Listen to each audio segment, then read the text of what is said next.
Hello everyone, once again welcome back. In today's session, we will discuss about the job application and the resume writing. Okay, so in the last lecture, we have discussed about the interview skills, what kind of skills are required when you are going to join and participate in any interview. Okay, so that principles play a very significant role because with the help of that skills, you can prepare yourself in very effective manner. So you can perform up to mark. Okay, so that principles play very important role in your interview planning and interview preparation because that questions and that skills give you idea about the entire interview program कि भाई interview में होता क्या है, किस तरीके के questions put up किए जाते हैं, इंटरव्यू की एक्सपेक्टेशन एज वेल एज आप जिस भी पोजीशन पे प्लेस होना चाहते हो उसके लिए आप उसको जॉब डिस्क्रिप्शन के बारे में आपको पता होना चाहिए, जिस भी ऑर्गेनाइजेशन को आप ज्वाइन करने जा रहे हो उसके बारे में आपको बेसिक नॉलेज रहनी चाहिए. ठीक है, जो भी डिग्री प्रोग्राम आपने कंप्लीट किया है basics you have to know, at least basics तो आपको पता ही होनी चाहिए ताकि अगर इंटरव्यूअर कोई भी क्वेश्चन पुटअप करता है तो आप वहाँ पे प्रॉपरली रिप्लाई दे सको. ठीक है, जिस भी फील्ड से हो आपको अपने फील्ड की प्रॉपर नॉलेज होनी चाहिए और साथ के साथ इंटरव्यू स्किल्स और जो ये हमें ये भी बताते हैं कि भाई इंटरव्यूअर के साइड से किस तरीके के क्वेश्चंस पुटअप किए जाते हैं. So all these things help to you people to prepare in very well manner so you can perform in very effective way. Okay, ताकि आप अप टू मार्क परफॉर्मेंस दे सको और उस पर्टिकुलर पोजीशन पे प्लेस हो सको. ओके, इसी के साथ साथ आज के सेशन में हम डिस्कस करेंगे about the job application and resume writing. These both two terms are very significant and important in interview program also. Okay, so whenever you want to apply for a particular post you have to know about the role of job application and resume writing because this resume reflect about your whole personality and experience कि भाई आपके अंदर कितनी capabilities है, आपका कौन किस area से आप बिलोंग करते हैं, आपका बैकग्राउंड क्या है. ठीक है, यानी कि आपने अपनी डिग्रीज में क्या किया हुआ है, graduation, masters and how much experience you have. Okay, so you can prove your self you fit for that particular post जिसके लिए एक नोटिस निकला हुआ है. ठीक है, तो जो रिज्यूमे है, रिज्यूमे आपकी पर्सनैलिटी को रिफ्लेक्ट करता है. So you have to know how resume write in very effective way so interviewer or the company select you in proper way. okay, तो इस तरीके से हम ये डिस्कस करेंगे कि भी रिज्यूमे का क्या रोल होता है, रिज्यूमे का क्या फॉर्मेट है, किस तरीके से इसको हम डिज़ाइन करते हैं. उससे पहले रिज्यूमे के साथ साथ एक जॉब एप्लीकेशन भी अटैच की जाती है, वो भी आपके अप्लाइंग प्रोसेस में एक इम्पॉर्टेंट रोल प्ले करती है. जब भी हम किसी भी जॉब के लिए अप्लाई करते हैं तो रिज्यूमे के साथ जॉब एप्लीकेशन होनी चाहिए. जॉब एप्लीकेशंस में आप ये डिक्लेयर करते हो कि भाई आप you are a candidate who deserve for a particular position. Okay, जो भी पोजीशन डिक्लेयर हुई है और आपकी क्या क्वालिफिकेशन है और किस तरीके से आप उस पोस्ट के लिए परफेक्ट हो या फिट हो.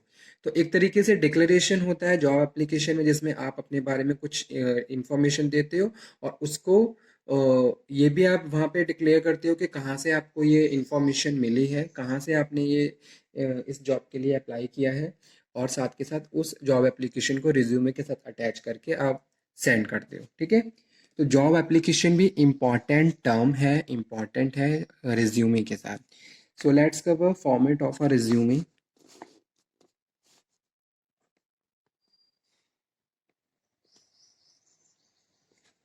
Format of a resume. ठीक है, रिज्यूमे का फॉर्मेट क्या होता है अब ये समझेंगे हम. किसी भी पोजीशन पे प्लेस होने के लिए स्टूडेंट आपको ये पता होना चाहिए कि जॉब एप्लीकेशन किस तरीके से लिखी जाती है और रिज्यूमे किस तरीके से डिज़ाइन किया जाता है. ठीक है, उसका फॉर्मेट क्या है, क्योंककि जब जॉब एप्लीकेशन स्क्रीनिंग होती है तो बहुत सारे कैंडिडेट वहाँ पे इस बेसिस पे ही डिसक्वालीफाई हो जाते हैं क्योंकि उनका रिज्यूमे प्रॉपरली प्रिपेयर नहीं होता है. ठीक है, उनके रिज्यूमे का प्रॉपर फॉर्मेट नहीं होता है, प्रिस्क्राइब इंफॉर्मेशन अप्रोप्रिएट तरीके से वहाँ पे पुटअप नहीं होती है। ठीक है, तो जब भी आप किसी भी इंटरव्यू के लिए या किसी भी जॉब के लिए अप्लाई कर रहे हो, तो आपको ये ध्यान में रखना है कि आपका रिज्यूमे प्रॉपर होना चाहिए, ताकि आप जो भी ऑर्गेनाइजेशन है या फिर जो भी इंटरव्यूअर है, आप उसको इन्फ्लुएंस कर सको। ठीक है, so although the templates of resume vary from profession to profession,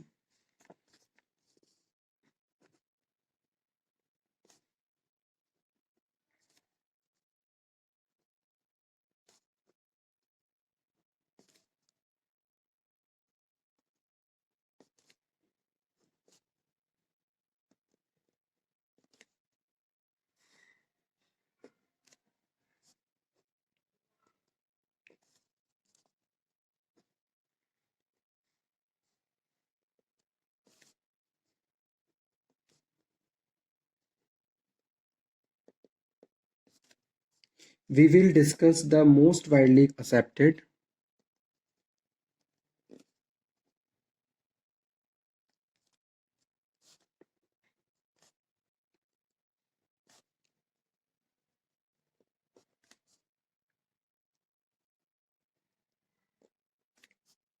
format here, which consists of, so let's cover क्या फॉर्मेट होता है। Okay, first one is name. ठीक है, full name of the applicant without general salutations like mister और miss.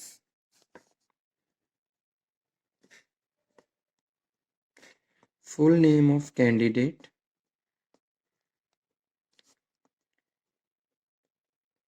Without salutation. ठीक है, जब भी आप नेम लिख रहे हो तो आपको वहाँ पे श्री, मिस्टर या मिस इस तरीके की सैल्यूटेशंस यूज नहीं करनी है। Second one is address.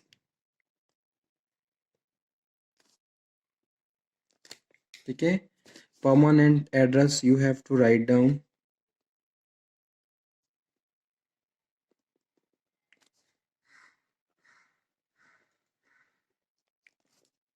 As usual, we know every communication proceed with the help of electronic media और electronic way। ओके, जैसे कि ईमेल है या फिर टेलीफोनिक है, मोबाइल नंबर है, इस तरीके से कम्युनिकेशन होता है। लेकिन whenever there is a need then you have to write a permanent address also. So if the company want to send the job offer letter to you people on your home address, so that time it will very helpful to you। okay, तो permanent address अगर सही होगा तो वो letter आपके घर तक आसानी से पहुंच जाएगा। थर्ड वन है ऑब्जेक्टिव। ठीक है, ऑब्जेक्टिव में आपको लिखना है aim of your profession life.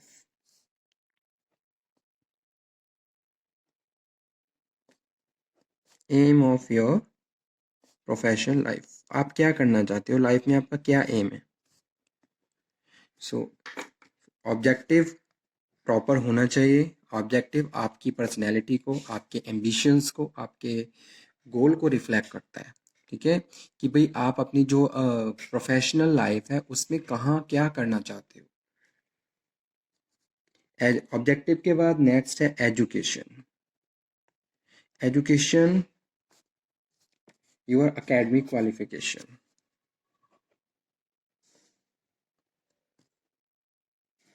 Your academic qualification. ठीक है, एकेडमिक क्वालिफिकेशन, यहाँ पे मैं एक चीज़ और बता रहा हूँ कि अगर आपने ग्रेजुएशन सॉरी ट्रेडिशनल कोर्स किया है और उसके बाद मास्टर में आपने कोई प्रोफेशनल डिग्री ली है, तो आप उसको अलग अलग डिस्क्राइब करेंगे कि भाई एकेडमिक क्वालिफिकेशन अलग, फिर उसके बाद मास्टर में आपने प्रोफेशनल क्वालिफिकेशन में, जैसे किसी कैंडिडेट ने एमबीए किया है, एमसीए किया है, तो उसको आप प्रोफेशनल एजुकेशन में लिखोगे और उसके बाद नीचे एकेडमिक में ग्रेजुएशन फिर 12th, फिर 10th, इस तरीके से, यानी कि लास्ट टू फर्स्ट तक इस तरीके से आपको एजुकेशन का डिस्कशन करना है। ठीक है, सबसे पहले मास्टर प्रोग्राम लिखेंगे, फिर ग्रेजुएशन, उसके बाद फिर बाद के, उसके बाद 5th नंबर पे है स्किल्स। कौन कौन सा स्किल्स आपके अंदर हैं, यानी कि area of expertise, area of expertise in your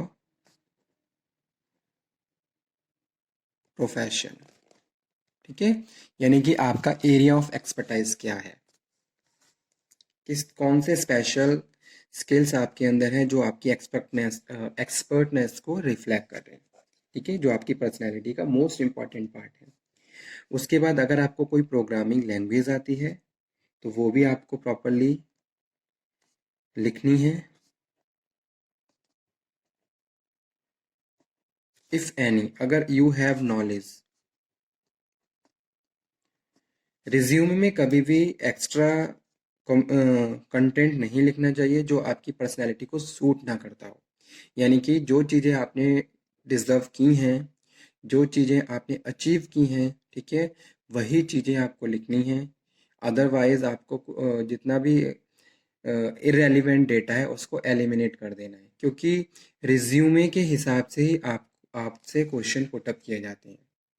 जो इंटरव्यूअर होता है वो आपके रिज्यूमे में से ही क्वेश्चंस को मोल्ड अप करके आपसे पुटअप करता है। ठीक है, तो इस तरीके से कुछ भी ऐसा नहीं लिखना है जिसके बारे में आपको प्रॉपर नॉलेज ना हो। उसके बाद सॉफ्टवेयर टूल,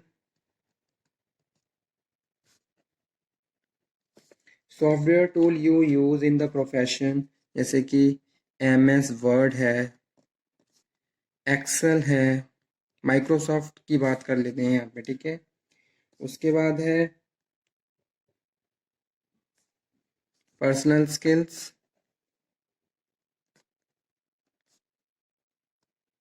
पर्सनल स्किल्स में बात कर रहे हैं सॉफ्ट स्किल्स की।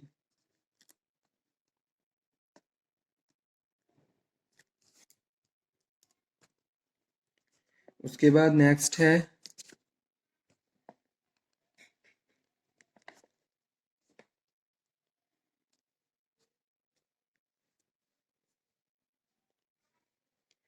experience. If you have experience, then you have to, in the detail you have to written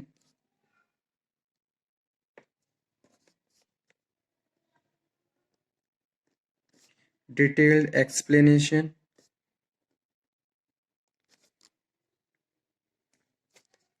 10th number, achievement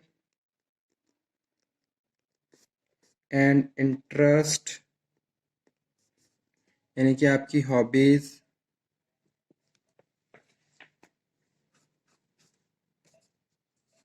और लास्ट में declaration, stating all information provided about the applicant as true, all information true। ठीक है, तो इस तरीके से ये format resume का प्रॉपर आपको डिज़ाइन करना होगा, प्रिस्क्राइब पेज पे, प्रिस्क्राइब फॉर्म में, प्रिस्क्राइब फॉर्मेट पे, तब जाके आप एक पर्टिकुलर पोजीशन जॉब के लिए अप्लाई करोगे, वहाँ पे इस रिज्यूमे को सेंड करोगे, और चांसेस, मैक्सिमम चांसेस रहेंगे कि आपका रिज्यूमे वहाँ पे सेलेक्ट हो जाए इंटरव्यू के लिए। किसी भी पोजीशन पे प्लेस होने के लिए स्टूडेंट, सबसे पहला जो इम्पॉर्टेंट स्टेप है वो यही है कि आपका जॉब, आपकी जॉब एप्लीकेशन और रिज्यूमे का फॉर्मेट किस तरीके से आपने डिज़ाइन किया है।